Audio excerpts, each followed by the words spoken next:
Guys. Oh, well, that's a little loud, of course. Cantankerous, if you might call it that way. I forgot to turn the music down just a bit. Sorry if I blew your speakers.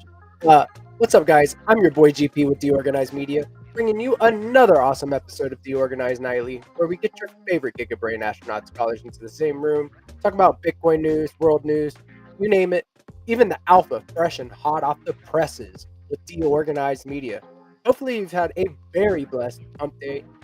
Get over the hump, whoop whoop, and I think we've just done that. So, congratulations to you if you are still in this market and are not a paper-handed bitch. Let's go to the moon.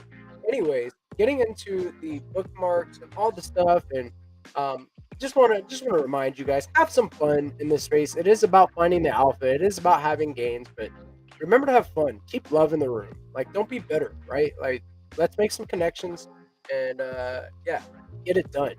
Let's get it done, guys. Looking into the Bitcoin chart, I think I'm gonna pull it up real quick. Just do it. Let's see. So we've got STX at the bottom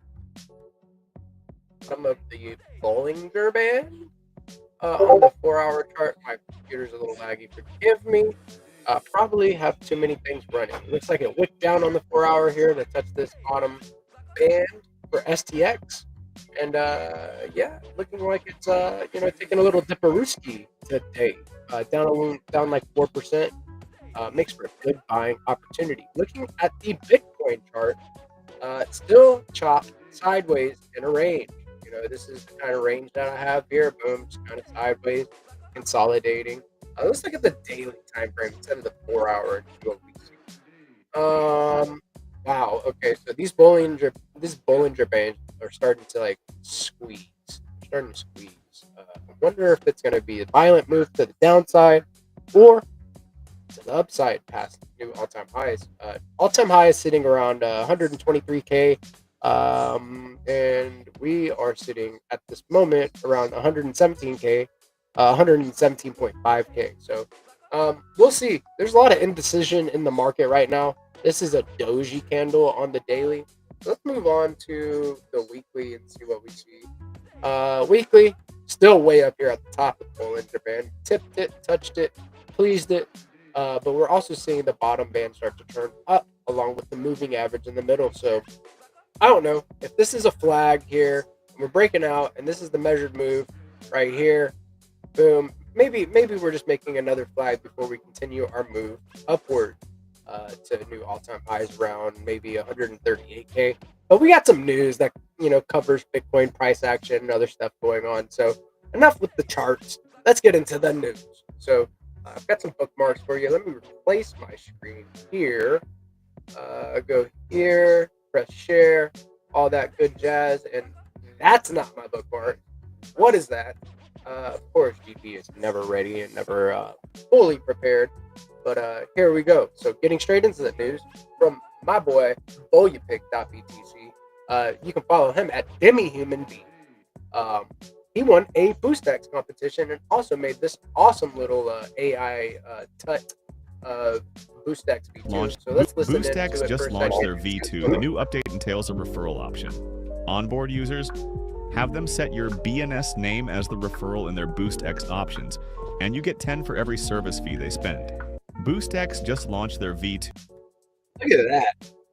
This dude is getting so good at creating AI content.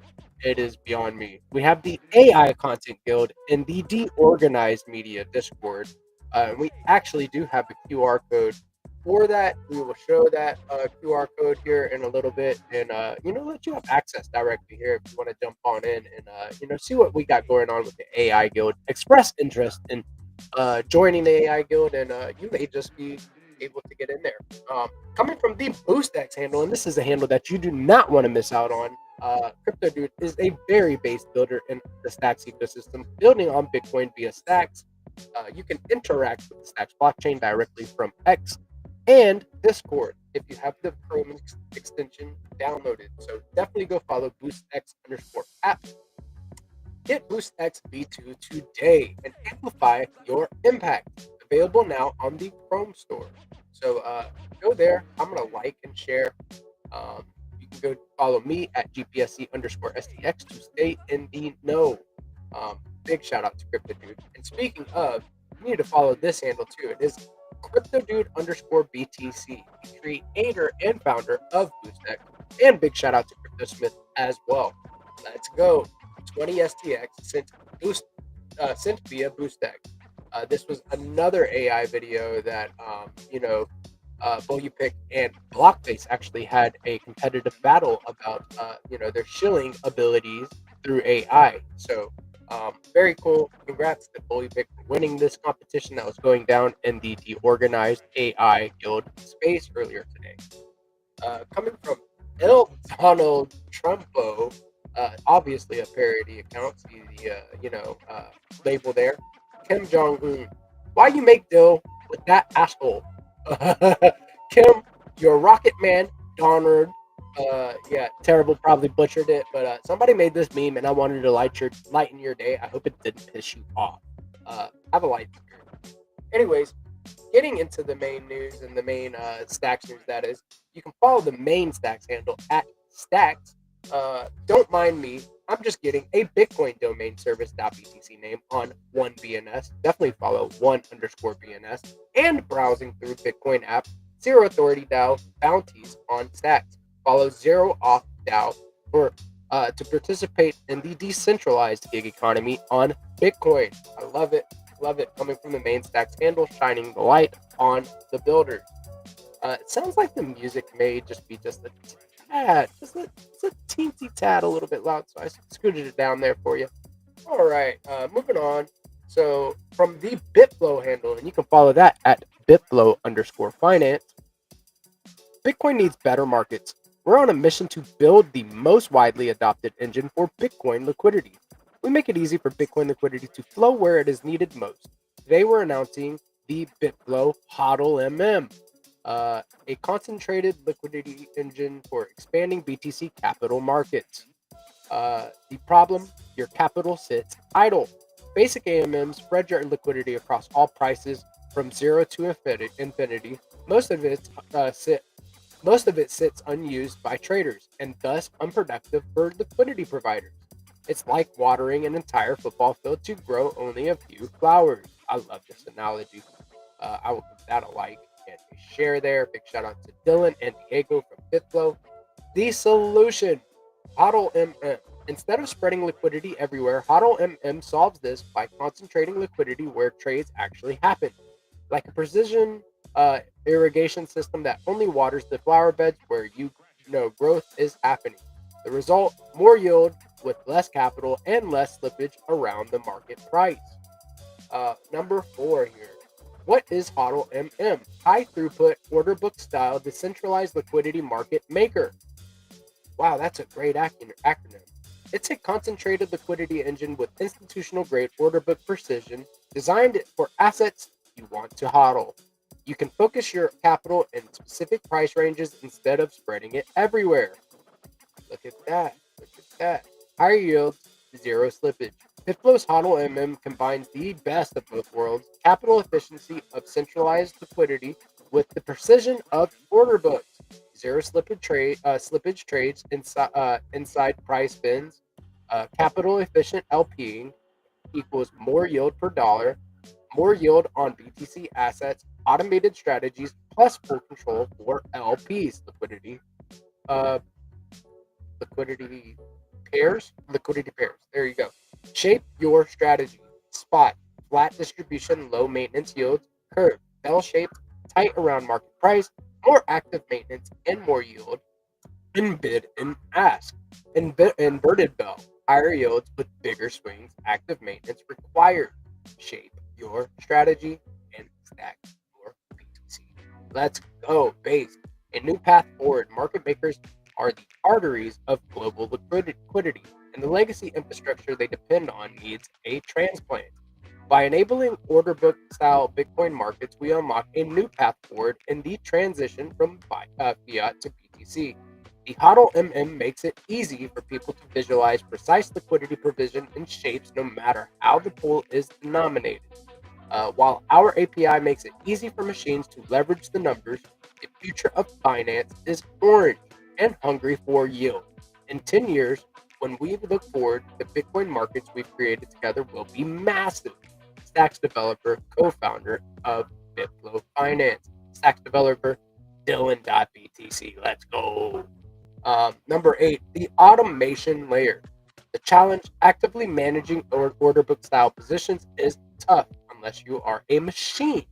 The solution: BitFlow Keepers, the smart wallet automation layer that handles the complexity of managing your position. Rebalancing when price moves, fee harvesting plus compounding, strategy optimization in real time, keeping positions active. Love it. Number 9, BitFlow equals the core infrastructure for Bitcoin DeFi. We power swaps, liquidity, and yield on Stack, the leading Bitcoin L2. With HODL we're expanding Bitcoin markets, creating deeper liquidity and higher volume for our partnering protocols and wallets. HODL is coming soon. Follow us for updates and turn on notifications. The full announcement here if you want to read it, and I will like and repost this. Very based, guys. I was in the building on Bitcoin Space here just a couple hours ago. It is on Wednesdays at 3 p.m. ET. Go jump into that space. There's always some alpha, and it is not a recorded space for a reason. You need to be there to get the alpha. Don't miss out on the alpha, guys. Go follow BitFlow_finance. And of course, I backed straight on out of my bookmarks. I'm gonna have to scroll through this stuff here again. La-ti-da, dumb jokes, and all of that stuff. Okay, here we go. Again from BitFlow. BitFlow is now the top DEX on Stacks with 315 million in volume 2025 and 300K or 30K unique users. Congratulations to the guys. I will like and share that as well. Very basic announcement. From the main Stacks handle, again, you can follow that at Stacks. Stackers, the SIP31 hard fork has activated. Hello, Stacks 3.2. This upgrade marks the beginning of a new growth era for the leading Bitcoin L2 and major milestone for the best community in crypto. All with a little heart there too. Thank you, Stacks. I appreciate you, whoever you are, Stacks in turn. Coming from the Zest Protocol handle, and you can follow that at Zest Protocol. Another Zest weekly recap is here. Let's dive into the numbers. I'll just scan through real quick. AEUSDC deposits up for 104%. Dude, borrowing AEUSDC against your assets is very cheap. 1.83% APY on Zest right now, to which you can swap for USDH and then get up to 25% yield for staking on the Hermetic platform. Stablecoin activity on Zest isn't just about AEUSDC. There are other growth metrics in other stables as well. SDSDX and SDSDX BTC are pristine for lateral across the Stacks ecosystem. With around 9% APY and stacking yield paid daily, they help offset borrowing costs, making them ideal for use on Zest. Very true, very true. Get into the Zest Discord. There is a base activity schedule, and we are running the Zest Meme Coin Sprint. Big shout out to Rue, Leo, Flat, Nasty, Peggy, and SDSDX. Go take part in it for your way to pack your bags and get exposure to these very base assets within our ecosystem for being active. So here we go. Another little punchline here from Zest Protocol. Where can you earn 4% on BTC and borrow stables at low rates? Need a hint? It's already in front of you. There is no second Zest. Let's go, baby. Coming from the Stacking DAO handle, and you can follow that at Stacking DAO. Can you spot the trend? SDX deposits in Stacking DAO LSTs, meaning liquid stacking tokens, keep climbing. Boom, boom, boom, boom, boom, straight up and to the right. Let's go. Pristine collateral. All right, getting into the main news here from Mark Sean Brown, I guess. Solana monthly DEX volume is down nearly 70% from its monthly peak in January. Sorry, I didn't mean to sound rude, Mark, but hey, thanks for the insight. Down 70% for a reason, right? They just had their pump token, just like, and then did what everybody thought it would do. Yeah, cool. New, the White House says President Trump has signed an executive order imposing an additional 40% tariff on imports from Brazil. New, Pavel Durov revealed that a ton early adopter was offered $25 million for the Telegram username @crypto, originally purchased for just $350K 2.5 years ago. So damn, dude, that is a huge flip. I don't know if he took that offer though. Again from Mark Sean Brown. Wow. Ethereum's TVL just hit 83 billion, the highest level since January 2022. Altcoin season soon? Quite possibly. Insight: crypto quant and analyst says the market is cooling from a short-term overheating phase, milder than before past correction. So maybe it's a little overheated. Maybe they're trying to make you feel that way. Who knows? Let me know if you in the comments if you think that the market is overheated at the moment. Key insights from the FOMC press conference: inflation remains above target. The Fed remains committed to its dual mandate. Data suggests that economic growth has slowed. Current policy stance allows flexibility to respond, and blah blah blah. This guy is still in the chair, and good lordy, look at this guy wagging the finger here. Whatever, Jerome. Whatever. Moving on. Bullish Kraken revenue jumped 18% to 412 million in Q2 as trading volume and user growth surged. Go Kraken, go. Maybe it's because they listed the dog token and people are going over there and trading dog now. Bitcoiners are the best, aren't they? New. The Trump White House will release its first crypto policy report outlining plans for tokenization and new regulations. Despite earlier proposals, it includes no details on strategic Bitcoin reserve. Coinbase CEO Brian Armstrong says the rest of the G20 countries and central banks are looking into buying BTC as their strategic reserves. China's Nano Labs invested $5 million in CEA Industries to support BNB reserve strategy. So now we're seeing a SWI reserve from a different company and now a BNB reserve. Look at that. A 1.3 million bet has been placed on Polymarket that the Fed will keep interest rates unchanged today. So whoever bet against that lost a little bit of bucks there. So look at that. Latest: Coinbase partners with JP Morgan Chase to bring crypto to 80 million plus users via USDC rewards, Chase card funding, and direct bank integration starting 2026. Look at that. Trump reacts to 3% Q2 GDP. Too late. Must now lower the rate. No inflation. Let people buy and refinance their homes. Okay, Trump. Okay. And this is the numbers on that there for the GDP.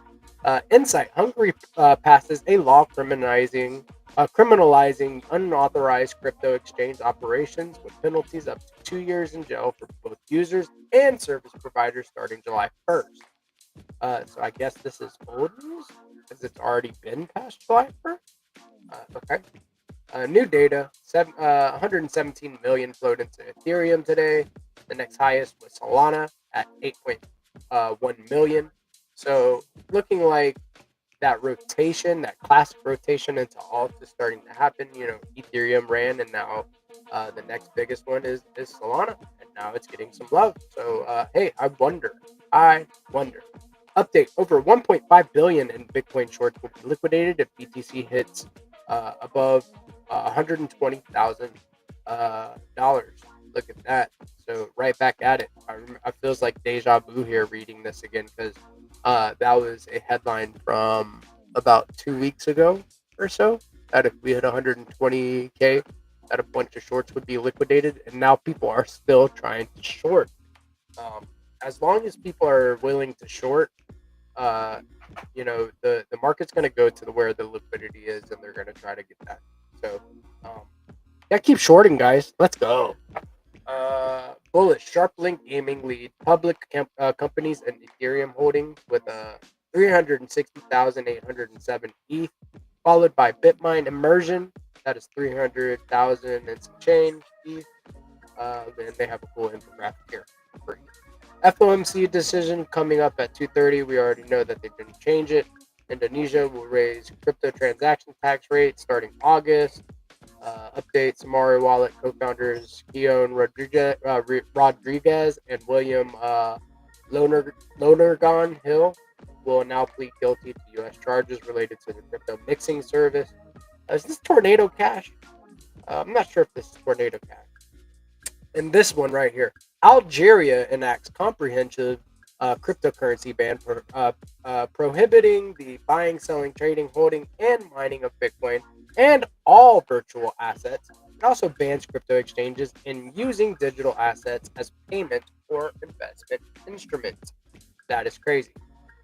Kathy Wood accumulating ETH uh, derivatives, or Coinbase derivatives to launch Nano Sol and Nano XRP US perpetual style futures on August 18th. BlackRock ETH. That's the Bank of Korea established a new virtual asset team to monitor crypto markets and lead discussions on Korean won stablecoin. And that's it. That's it. I got a bunch of chads in the room today, and I don't want to keep waiting too much. So let's get into the conversation. Maybe we'll revisit some more news later. So let me stop sharing my screen here, and let's see who we got. They couldn't even hold on to a Filipino lobster roll. So we have the Legend of Stacks Legends, Jackson Switch in the house, and we also have the lovely Peace Love Music in the house. I knew I would read it, and then it would make you guys like crack up whenever you're coming on. Inside joke. Oh shit! How we doing today, guys? Doing good. Pretty good. You know what? While you were doing the news, when it came up to the Fed and the interest rates, you know, I don't think this whole cutting the rates thing is the conversation we need to be having in this country. I think the conversation we need to be having in this country is, why do we need the Federal Reserve? Like, it didn't exist before 1913. Well, how would they be able to fix the financial markets? Right, because it's going so well for us. Right. I mean corner. So I decided to actually adjust them properly. What I decided to do is I was like, you know what? I'm curious about what else was invented in 1913 that has improved lives. Okay. So we got the Federal Reserve on one hand, which is just a giant wealth extraction mechanism. But also in 1913, we had the modern X-ray tube invented. Okay, that helped make for better X-rays. Formica, there you go, Peace. Formica, you know, the countertop in houses. The 35 millimeter film camera, interesting. Wow. The moving assembly line by Henry Ford in 1913. The zipper, the actual zipper that you use on your jeans and so forth. Stainless steel. MDMA. Ecstasy was actually invented in 1913. Really? Interesting, yeah. Wow. The crossword puzzle. And this one is going to be the controversial pick, because some people are going to say, I don't know if this one's improved lives, but I'm going to go with it has, because some chicks really need them. But the modern bra was invented in 1913. Yeah, that's like you know, them personally, I've never. I always hate. I just don't. We gotta think about the ladies though. Like, it's important. It's a comfort thing. Like, but all of those things are far better than the Federal Reserve. So don't talk to me about cutting rates. Talk to me about, why does this son of a bitch still exist in this day and age? Like, other than the fact that most people just don't know about it, I guess. And it sounds official. Well, I want to know about how that one building that Jerome was in charge, or how misappropriation of funds. Like, how did they go so far over budget for revamping this building, and where did the funds go? And now he's in trouble with the DOJ. Yeah, why do we have this system? Who still wants it? Whoever wanted it. That's on its face, or the reason that they try to justify this. The fundamental reason why they need a Federal Reserve is because of now, especially because of the money, how the money supply functions, and because it's a debt-based monetary policy and mechanism, they have to have rails in place to prevent hyperinflation, and or worse would be actually not for everybody, but for poor people that don't have anything, deflation and would actually be worse than inflation, because there wouldn't be any money, there wouldn't be any jobs, there wouldn't be any way to get money. So even though goods and services would be cheaper, there wouldn't be enough money to go around. So that would be even worse. And so it is complex when you're dealing with a massive economy like that. But part of it also is that the system is designed to be corrupted and crooked and controlled beyond the actual on its face. Also, we're supposed to be a democratic republic, Right. where the people actually are the prime rulers. It's ruled by the people, and we do not experience that. The government very much is above the people. It rules over us, and that mechanism is part of how that system is kept in place. Yep.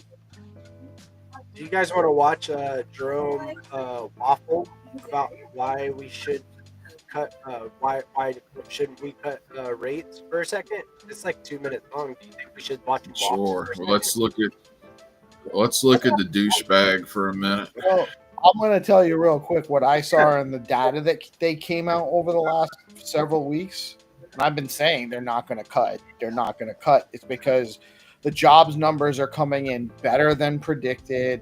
The inflation is actually a little bit hotter. It's still in the high twos, but it was a little higher than predicted, and so on and so on. All of the numbers came in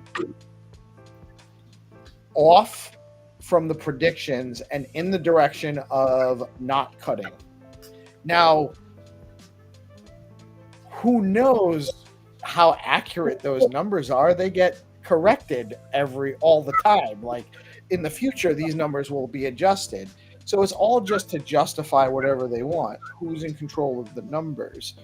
Is it right? They're not in real time, right? But it's the Like, administration not that's in real time. control of the It's not- numbers, and the numbers that they're putting out there do not look like they're not justifying cutting rates. We don't need to raise rates.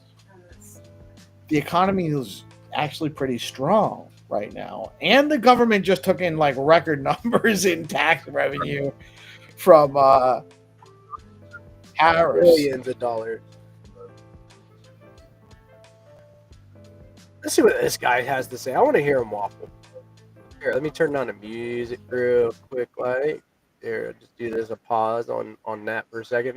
It says that. All right, so it says Fed chair struggles to explain what it would take to cut. Ready to cut. I mean, do you need inflation back nearly to target? Are there other things in the pricing that you look for? Do you need to see weakening in the job market? What kind of things are you looking for? I mean, ultimately, it could be any of those things, right? But you know, if you saw that the risks to the two goals were moving into balance, if they were fully in balance, that would imply that you should move toward a more neutral stance of policy. This is the special situation we're in, which is we have two-sided risk to both of our goals. When we paused, inflation was above target and the labor market was pretty good. So you know, that was a time when policy was restrictive when we paused. And to be restrictive is to be supporting a return to our inflation target, right? So as the two targets get back into balance, you would think you'd move in a way closer to neutral, and that the next steps that we take are likely to be in that direction. What will it take? You know, it'll be the totality of the evidence. As I mentioned, there's quite a lot of data coming in, which before the next meeting.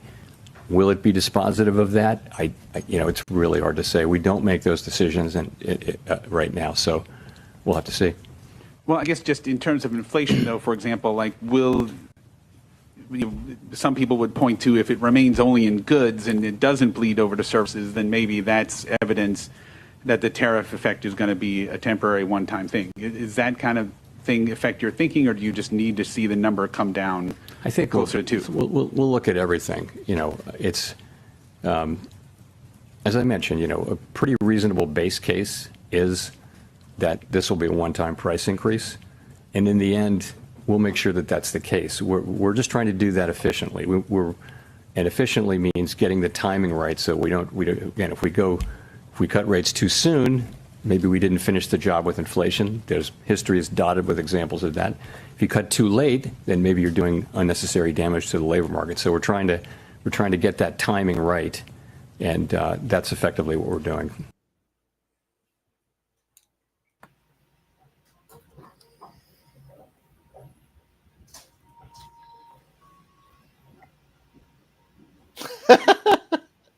Can't hear you, GP. The picture's funny. Waffle, solid, good answer. I just figured I would play this GIF while we were discussing this. Like, Steve, it sounded like he was talking on a lot of the things that you were speaking on right before we played that, right? Like, was it a waffle? No, they do have to. Again, you got to look at it from different perspectives, right? So if we were looking at it from a perspective of that they're there legitimately and that they have a purpose, that the purpose is to regulate inflation, deflation, and all the other one is to try to facilitate maximum employment and not let unemployment get too out of control. That's the general charge of the Federal Reserve. Those are what their tools are: setting interest rates and potentially easing and what's the other one? Tightening. Yeah. So and easing and tightening, they'll buy equities directly and or raise or lower interest rates. So they might buy equities off the market or sell equities back onto the market. And that will also kind of have a similar effect. If they're buying, it's also a way for them to actually inject liquidity into the markets without affecting rates. So we shall see is what it sounded like. It's like, hey, we have to wait, the end of quarter, what is it? Quarter 2 ends tomorrow. It's the last day of quarter 2 and we're moving into quarter 3. And there's a lot of waiting, like, hey, let's wait and see. But like you were talking about it, like, they kind of cater the numbers to whatever they need at the time. Is that what you're kind of getting at? Biden, I don't think the Biden administration's numbers were ever really accurate either. Right. So I don't think, but I mean, I didn't think that they were actually ever going to cut rates. Because they did right before the election, interestingly enough, and haven't since. So, I mean, right. Yeah. Last ditch effort to things are better than you think they are. Let's keep doing what we're doing. So in my market, housing is still it's very hard to buy. There aren't enough houses on the market. Cutting rates would actually probably facilitate some selling, but not a ton, I don't think. And then it would also drive prices up because now buyers that are out of the market suddenly can afford more. They're going to put out higher bids, especially the ones that were looking and then got priced out. Suddenly, all of a sudden, they can actually get back in. So when they cut rates, it's just going to drive prices on everything up. And I don't know that it's actually warranted based on how the economy is not bad. People are working and making money. And I don't know a lot of people that are out of work and can't find a job. The jobs aren't great. Prices aren't great. Prices are still high. We haven't had disinflation. We're just not having inflation like we were. So universal basic income. Oh God, that's the worst idea ever. It really is. It's like, so in Monopoly, right? If you give everyone all the money, then everyone's just going to bid up. You're not going to be able to buy all the market because you're bidding against everybody that has the same amount of money as you anyway. You're just going to drive up the price of the market, and everything's still going to have to be shared. So it doesn't make more productivity or more goods. It just gives people the appearance of it's just inflationary, and it won't actually solve anybody's problems. The The only way to get Right. a better standard of living is to improve your marketable skills, the skills with which you can create value with.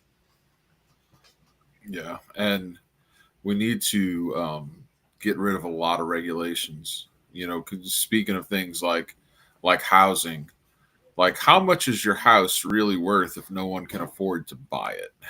You know what I'm saying? Like I think that's where we're at for most people in this country right Well, now. the problem with that is there are people that can afford to buy it, but they're not. They're corporate persons. Right. They're buying it actually with money they borrowed into existence against your assets, which they then charge fees to manage. So it's kind of like a game of Monopoly where the guy who owns the game gives all the money to his buddies. Right. The guy that owns the game already owns all the houses, and he's selling them Right. to you and taking that money, and then he's using that money to buy the more houses or whatever. You know what I mean? It's not. It's a very, very controlled and contrived system, unfortunately. And that's what we're all. Well, I know who I want to play Monopoly with. I want to play Monopoly with you guys. Honestly, I tend to do very well as long as the dice don't completely screw me. I do all right. Of course you do. I buy everything. If I don't ever not buy it. I mean, that's how Monopoly goes. You buy everything you can until you run out of money, and then you leverage everything you can until you can't leverage anything else. And then hopefully you've got the better properties and you've generated enough income because you've accumulated enough properties. That's all you do. And that's really how the whole this guy accumulates all of Ocean Avenue, and then you're like, fuck man, I'm about to land, I'm about to turn this corner, and I'm about to owe Steve a bunch of money. That's what I want. I want people to be anxious when they're coming around that green to blue corner there. I want the greens, and I want Boardwalk and Park Place. I'll buy the purples too. You know, Baltic Avenue. I'll love me some Baltic Avenue with hotels on there. Don't even get me started on the utilities. The railroads, man. The railroads are also money. Yeah. Do not sleep on the railroads. Do you guys play with $500 in free parking though? You got to put all the fees go into free parking. That's how we do it. Yeah.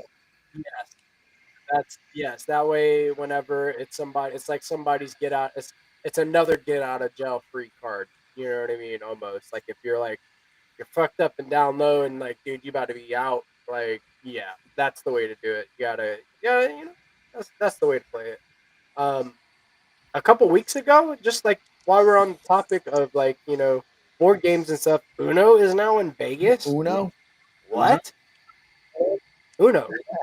Hey, listen, I don't know if they can apply monetary, financial numbers to it and weight it, and just all it is there's a vig. The house always wins. So as long as the house makes money on every deck or however they do it, they can gamify anything. Yeah, so they've got like their deck stacked on the dealer's end with like fours and that's how they play it. The house always wins, man. No, I think it's more along the lines of a club, and then like people buy into play, and then like stuff like that. Right. Probably somebody not, wins like, and gets their money back plus some, and everyone else paid in, and they paid in as much to the house as they paid into the winner, probably. Right. Like there's pay to play mechanics there, and then like if you come out on top, then boom, you win a little bit of something. But yeah, man, like so how are we doing with gambling? So I like the idea of that, like throwing the bombs, getting the. We should have built the chess. We game. should have built the chess version before I schooled all the homies. Oh, dude! Now everybody's scared to play, except for Hunter, who probably can beat me if he pays attention to his moves. I'm just gonna start like running chess matches against the chess.com robot, and then like playing the moves that they play and seeing if it works, if it's a viable strategy against you. Because man, dude, whenever you beat me live on the Let's Go morning show, I ain't gonna front. I'm one of those homies that don't want to play you. Like, yeah, I'll tell you straight Come out. play me I'll on shoot you straight. chess.com. I like, when I get 5 minutes to sit down, I'll just run through all my games. I enjoy chess, and I was actually pretty decent at chess at one point. I have not played it in a very long time, and then it's not like You riding a gotta get bike. right, but Like, you know you can what? You get just gotta rusty. go into it not worrying about whether you win or lose. I actually prefer to get schooled sometimes just to give it a different look. See things Also differently. lessons. Yeah, Yeah. you get better playing against good people and better people that it's just and it Are really you is. listening to Pantera, Schiff? I do. I thought I heard Pantera in the background. Dude, you're welcome to come on with Pantera Yeah. playing Oh, any. I don't think I No, don't have shit, any that- music playing in the background, but Oh. I love me some Pantera. Yeah. I love Black Label Society. Jack Wild is a fucking madman. He's like a Viking with a guitar. He's hyper talented. Um, yeah, Black Label Society. I'm glad he was able to play So, yeah, at Ozzy's last show. That was cool, seeing Zach Wild on stage. Yeah, yeah. I was just about to say, dude. Ozzy Lost and Ozzy and Hulkster Hulkster, in the man. same week. That is Yeah, it's just crazy. that is sad. Fucking Part of my childhood died. Yeah, Dude, half of our conversations on X, Jack, are Yeah. Hulkster memes Right. and Macho Man memes. Literally. So it's like, yeah, man. As American as it gets as a wrestler, I swear the Hulkster was it, dude. Yeah, I was like It, people. I had an argument with my nephew, man.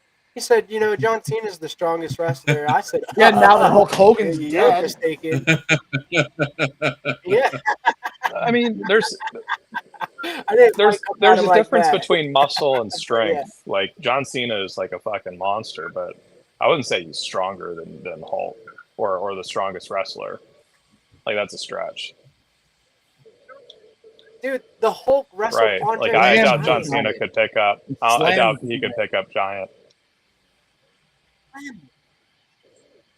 I doubt it. Yeah, Yeah, like you're right, shit. John Cena's got the John Cena aesthetics. ain't- Don't get me wrong, but I doubt it's functional. Right.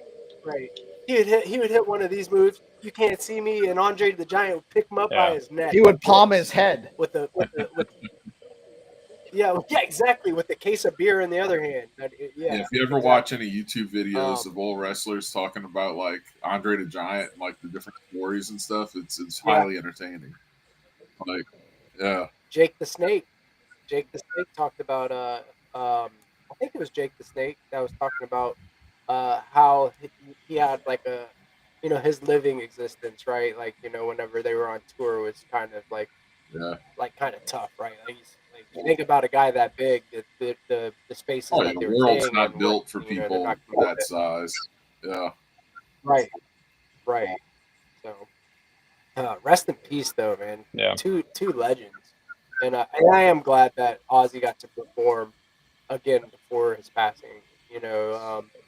Sharon, Sharon, dude, fucking the Osbournes, man. I grew up watching that. My mom would crack And I think up that's the so reason hard. why he passed was because he like did what he wanted to do before he died.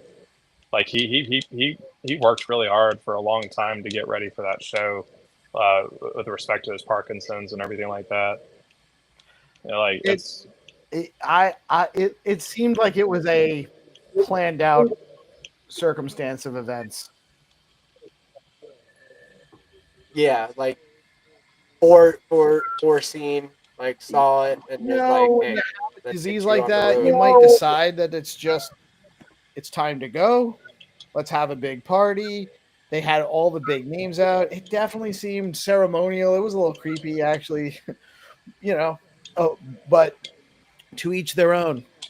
But it just as an objective observer, it seemed to me like that was well laid out in hindsight. I'm gonna watch it. I didn't watch it. that's really only good. saw some All the big highlights bands were there. It was cool. Metallica, When I saw- Pantera, all the bands were there. Right. Yeah, it was good. It was a decent. If you're into that music, it was cool. It was a cool show. It was a cool show. It was a cool spectacle. I just didn't like it. It seemed weird to me at the time. I'm like, it seemed very regal. You know, he was in like a throne overseeing the show. It Well, was that was first Parkinson's. He couldn't. He had to be on the throne. it just looked very well played out and staged. And then like it was definitely for him. It was the center of attention. It was a farewell goodbye, the last one. This is it. And then who knows, right? Who knows exactly? It could just be well timed.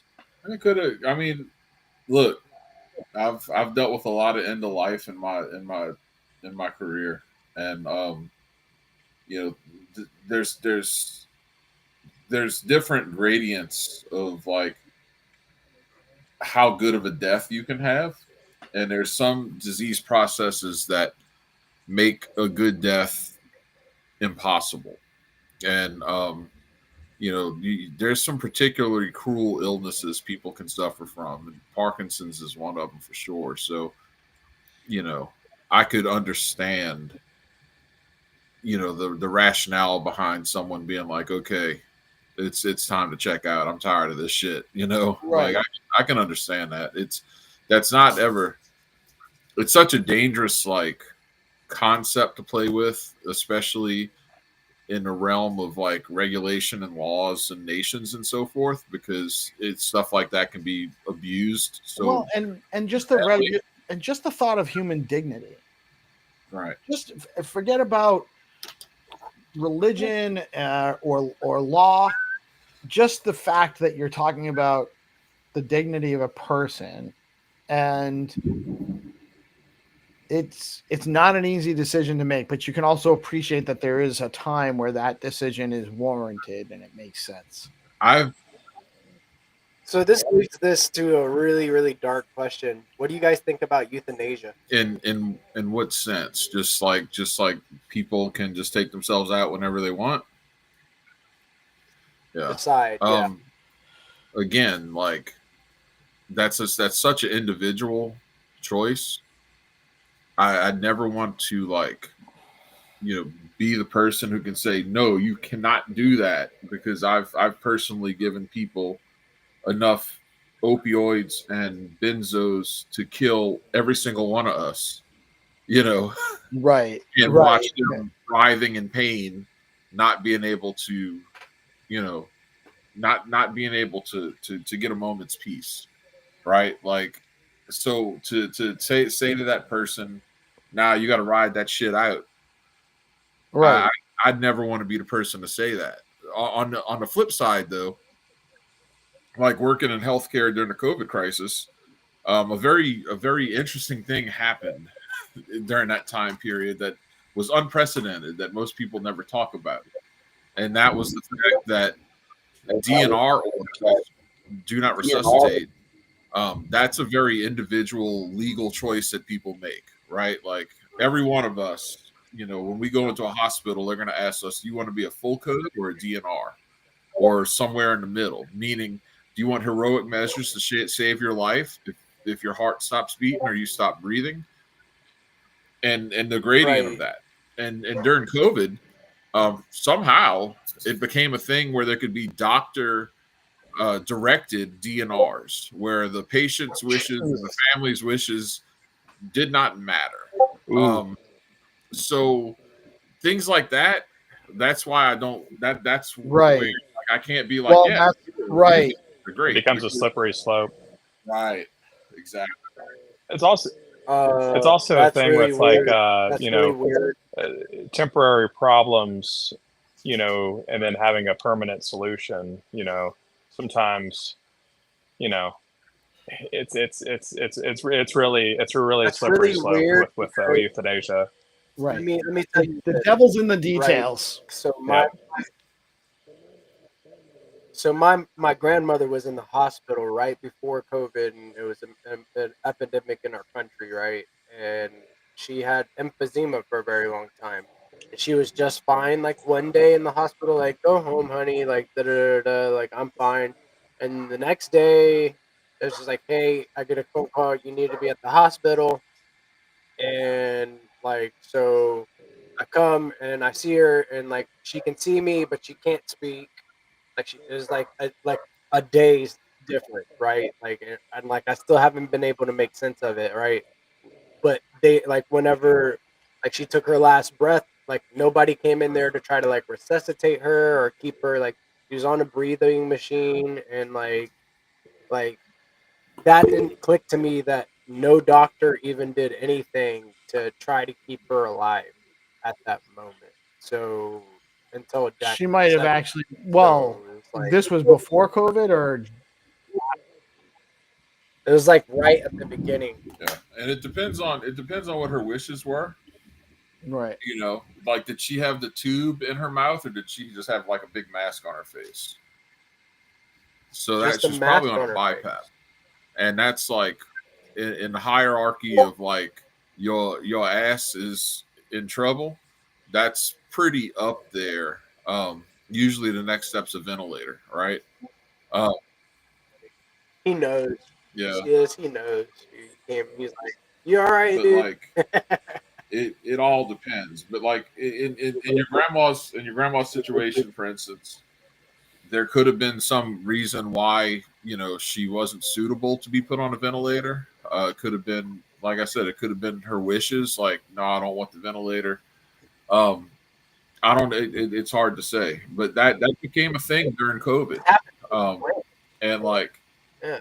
I just don't. I don't like the idea because you see it too much. Where like people would off their family for financial reasons. You know what I'm saying? Like that's a real thing. That's some real shit. Like people will Yeah. do things, and conversely, people will do everything possible to like keep someone alive who doesn't I'll need to be die for alive mine. so they Yeah. can continue to get their social security checks or live in their house or what have you, right? So yeah, I mean it's one of those ethical problems that doesn't have an easy answer. Yeah, I get it. Like, I didn't mean to get too, like, deep into this and, like, bring it into, like, the personal realm, but, like, it just, like, clicked, and I was like, "Huh? Like, wait a minute," but yeah, you're right. Like, it is kind of, like, on the individual Yeah, level. it So it all depends. What probably happened with your grandma with emphysema is her gases got crossed. Your lungs. What do? They take in oxygen and they you exhale CO2, right? And like when you have right. emphysema, that means you have like chronic damage in your lungs, and it makes your lungs your lungs become a lot Scarred. less efficient at exchanging oxygen and CO2. So the CO2 builds up in your blood, and you wind up getting into a stupor. You can eventually get into a coma. That's why they had to BiPAP on her, because they manually adjust the settings on the machine to try to like force the CO2 out the body essentially. And it's up there. And like the only thing you can do more is put someone on a ventilator. Um, but ventilators are they have their own issues as well. Yeah. Like Yeah. putting a Right. tube down someone's throat that's forcing air into their lungs is a very uncomfortable thing. People usually have to be sedated. They usually have to be restrained. Physically restrained with like straps, so they're not like yanking this thing out their mouth. And um, yeah, that's it gets pretty bad. So I mean, obviously, don't know enough to have a valid opinion on it, but Right. like Right. she might have went out peacefully, and like if you can She did. She was if you can surrounded go by out family. peacefully, that's I about the was most the biggest thing you can ask for out of life. That's all you can do, and my grandfather passed like close to a year, man. They say that, like, a broken Oh, heart, definitely. right? Like, and like when your lover passes, Yeah, if they were right? together for a long, long You know, time. Yeah, oh, their whole life, I mean, dude. it just their whole life. his routine changed, and that alone changes people drastically. Plus the grief. I mean, it is what it is. That's a likely scenario. Yeah. And it's scary, man, because like on my other side, like my dad's side, uh, there's like my grandfather had Parkinson's, right? Like he at the later stages of his life, like my grandmother on my dad's side was like and his hands were so shaky, and I see my dad's hands getting like that too now. So it's like a whole bunch, but yeah, it's a lot, man. It's a lot, like and it's never easy whenever you're going through it. But like talking about it takes away the power of like the emotions that Right. come It from helps to it. So process. you know, exactly, exactly. So, yeah, dude, we have a lot of bullish things going on. I feel like we got a lot of chop. We had some like variety in the conversation, right? I know that Schiff has been watching like Master like a Madman, like MSTY, like a madman. Uh, did you want to share a little bit about your MST Yeah. play? Maybe. MSTY is a part of my overall exit, future exit from fiat mining. Um, I've developed a relationship with Charles Schwab by which they lowered my margin interest rate to 8%. And what margin is you're able to borrow from yourself, almost like if you're taking a loan against your stacks, um, with like Zest or something. Um, so you can do this. Not So you can isolated do this margin. within your Yeah. brokerage account. So what Misty does, MSTY, it pays you a dividend every 4 weeks based on the implied volatility of MSTR. And since MSTR is basically a proxy play on Bitcoin, the volatility of Bitcoin is driving the volatility of MSTR, and the volatility of MSTR is driving a higher dividend on MSTY. So if you're like historically, MSTY has yielded over 100% in dividends per year. So you basically get your principal back within the first year historically. Um, so if you get your principal returned, you basically have your own free money printer, um, because all your initial capital was returned. So here's the thing: if you're using margin in order to accumulate more Misty or other income generating products, you can borrow at 8%. And if the asset that you're buying is yielding more than 8%, you're basically uh, getting paid to borrow money because the debt is accumulating at a slower rate than the appreciation from the dividends that are generated. So it's going to be very interesting how more products like this come out as time goes on. Like a stacks ETF that has a Bitcoin yield that's paid out in cash, or different things like that, because all of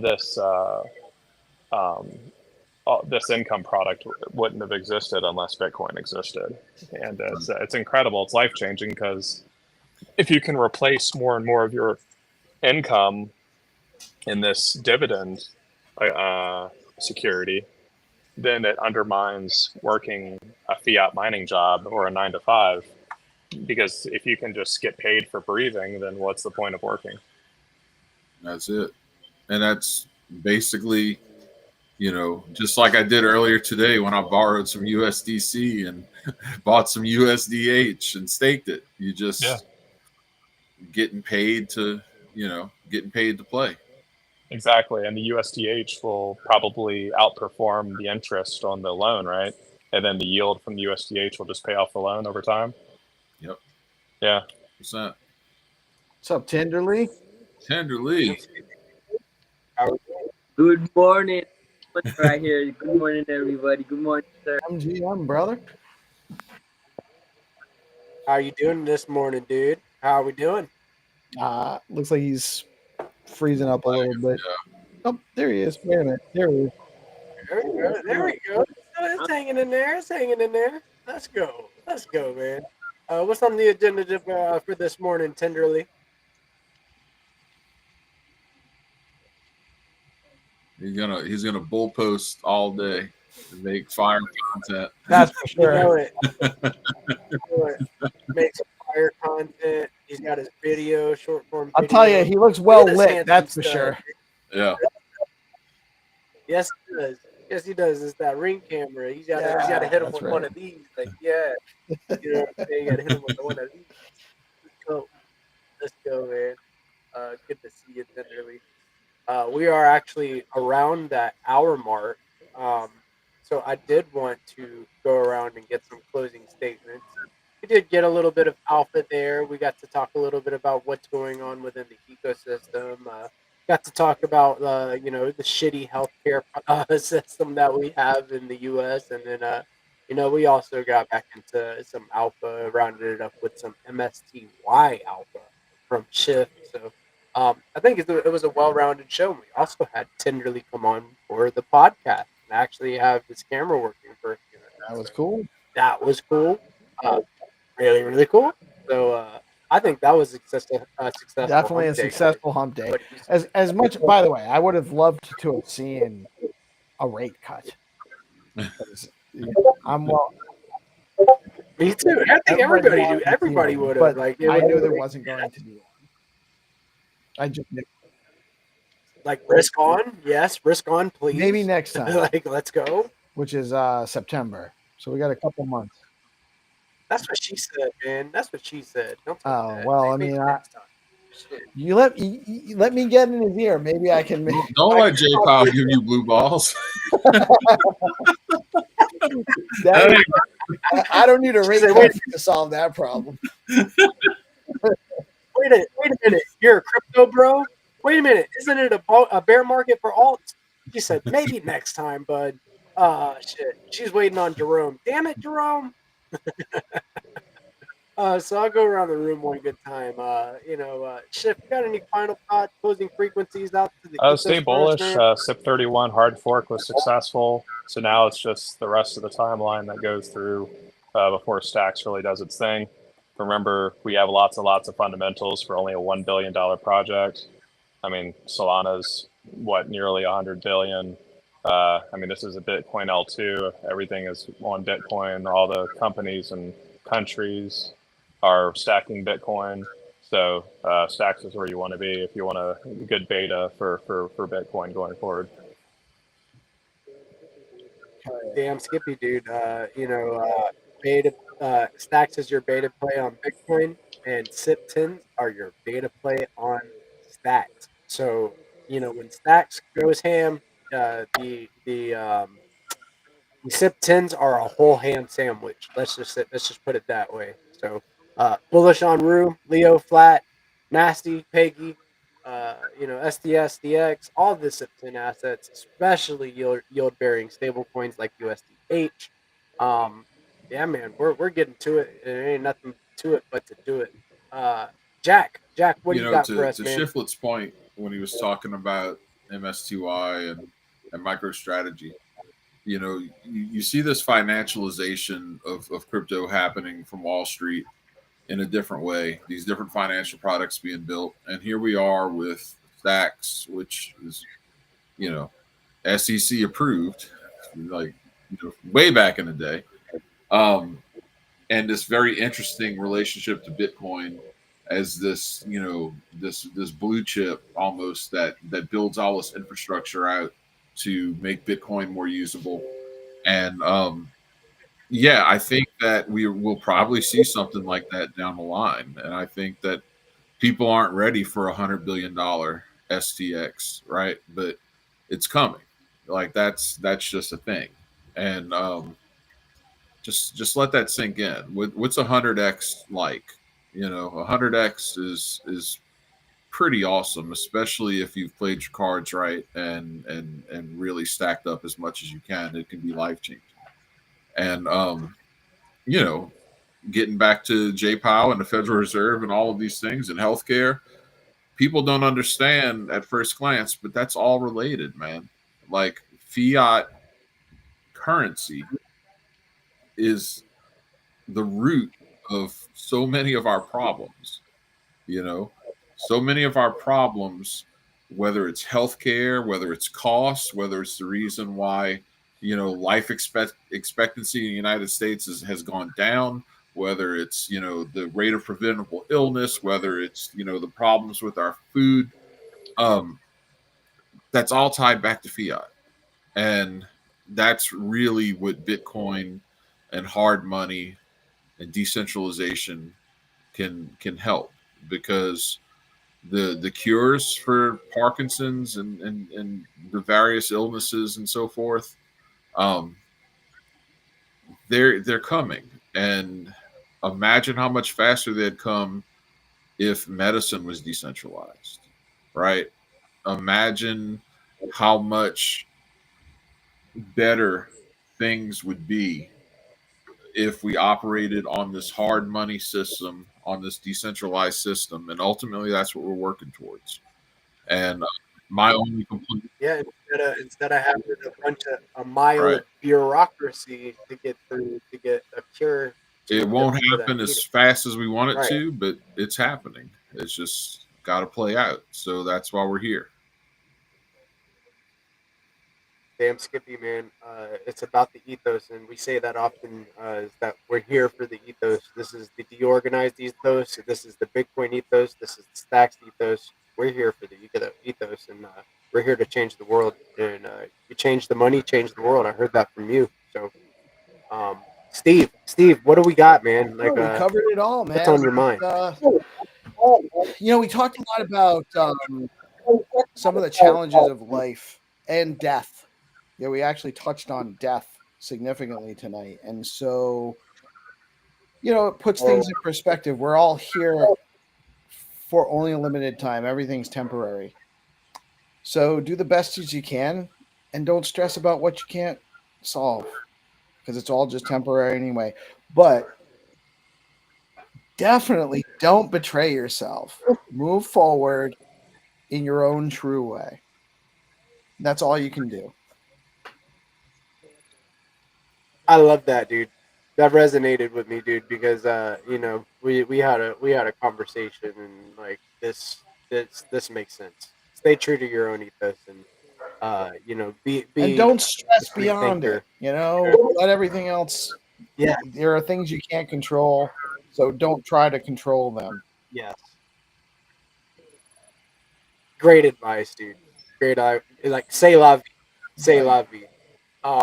But yeah, guys, thank you for coming through. It was another based episode, and looks like Tenderly's trying to join again. It might be a Tenderly, we're ghost because I wrapping don't up, actually so see him. Oh no, yeah, I'm not sure. yeah. We'll get him on the next one for sure. But fellas, thank you for coming through and spending some of our most valuable asset together, which is our time. We touched on that, so I appreciate you. We'll do it again. I got flag football tomorrow, so maybe on Friday we'll have some fun. If you guys are around, if not, we'll do it again on Monday. So you guys have a blessed rest of your night, and I'm wishing you the highest frequencies. Remember, Right keep on, loving right the on. guys. Good night, guys. Good night. Later, guys.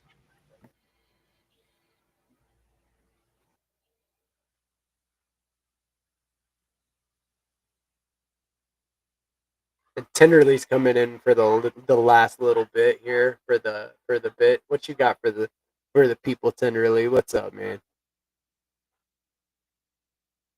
I don't know if he can see himself or not, but Tenderly, you are a handsome son of a gun there. Look at that stud. Look at that stud. Uh, but yeah, thank you for coming through tonight. We'll figure out your technical difficulties, and I'm glad that we got to see you on the pod tonight, man. You have a blessed night.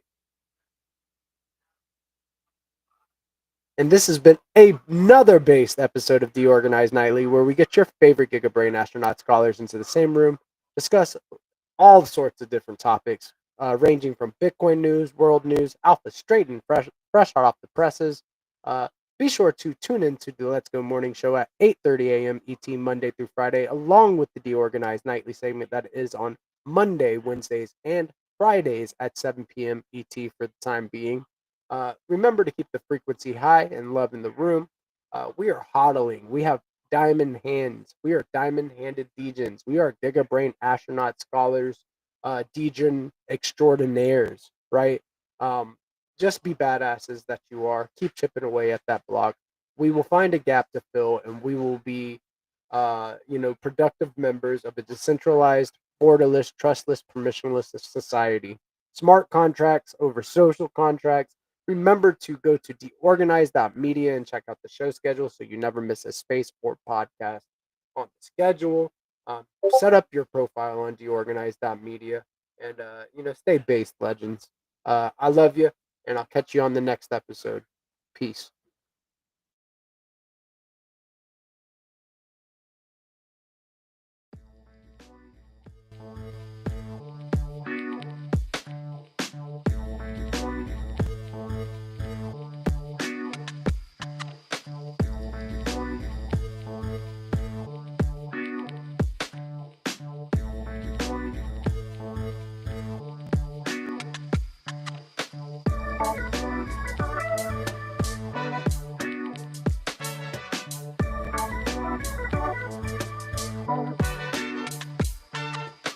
Oh, you thought I was gone?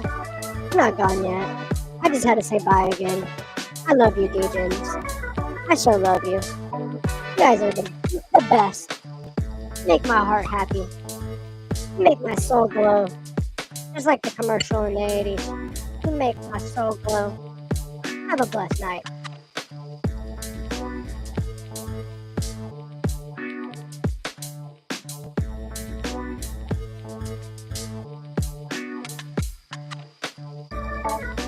Get into the Stacking DAO and Zest Protocol Discord. What are you doing? Zest Protocol and Stacking DAO Discord. I'm telling you, there's a based activity schedule where you can earn Citizen assets and pack your bag. Get in there, Degens. I love you.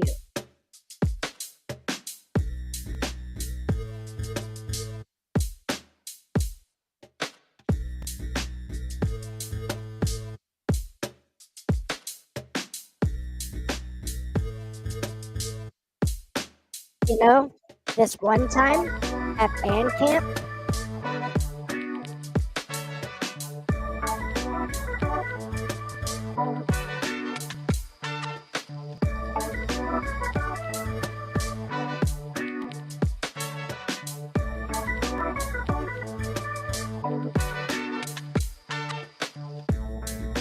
you're my boy, Blue.